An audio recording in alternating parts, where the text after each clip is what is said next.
The way I see the future is building of the next generation operating room, replacing traditional surgery by non-invasive outpatient procedure. InSightec was established in January 1999. The company developed a breakthrough technology that in essence allows to treat human beings without cutting the body. We developed technology and systems that are capable to destroy targets deep inside the body, completely non-invasive. The unique part of InSightec is that all this procedure is being done under real-time monitoring and control of treatment outcome. So the user is capable to change treatment parameters on the fly, not in retrospect, and achieve the desired outcome. The main part of the system is the transducer that transmits the ultrasound waves from this area here. This has 1,000 elements in it. Each one of them is electronically controlled by a complicated electronic system together with mechanics, software that supports it. Each one of those elements are transmitting the ultrasound waves, focusing at the treatment point. The technology allows us to treat almost any tumor inside the body. We started with uterine fibroids. It's a huge problem. About 25% of the women will suffer from significant symptomatic effects. Today, the gold standard is hysterectomy.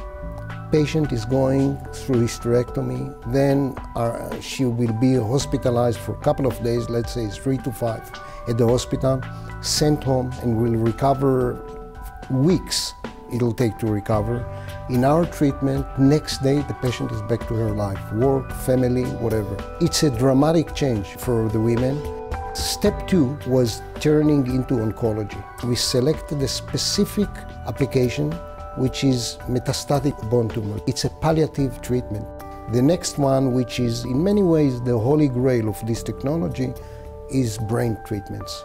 We are treating central nervous system diseases like Parkinson, like essential tremor. We've seen patients that for tens of years suffered from this disease, leaving the table immediately post-treatment with no tremor.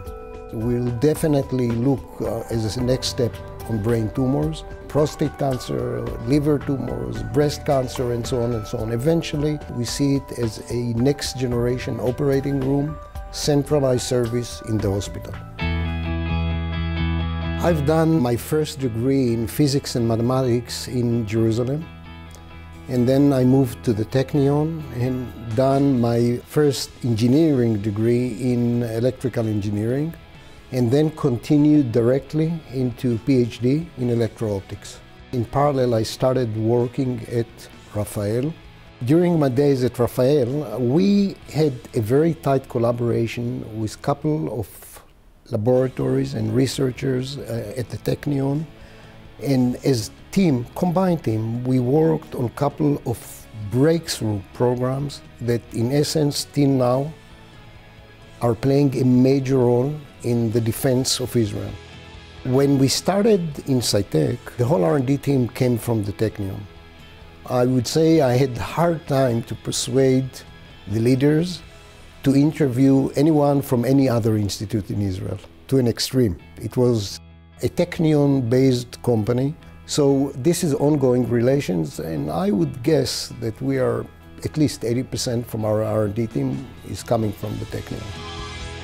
The main challenge in developing this neo brain system was to be able to penetrate the skull, the non-uniform skull, and still get the focal point of the waves in the required spot in the brain. This was never done before by any company, and add to it the idea of having everything MRI guided makes it very complicated, involving so many disciplines and, I would say, excellency in science and technology. In many ways, the system itself is a Star Trek system, because the notion that you could place someone on a table, look at him using MRI, and then 3 hours later, this guy is riding his bike back home, is something that, for at least in my generation, is still perceived as, guys, send me a postcard when this will be ready, okay? In reality, the system exists and doing it today. We have a lot of dreams, unlimited enough amount of dreams, and almost everything you touch, there is a chance to do something different. Think about stroke. Think about the possibility that this technology will be able to liquefy clot in the brain really fast within these first 3 to 4.5 hours and get free flow back again to the brain and save the brain. Another different idea is targeted drug delivery. So we could generate significantly higher toxicities at the targeted volume while avoiding or sparing the whole body. So the way I see it and dream about it is doing huge change in medicine and helping millions of people globally.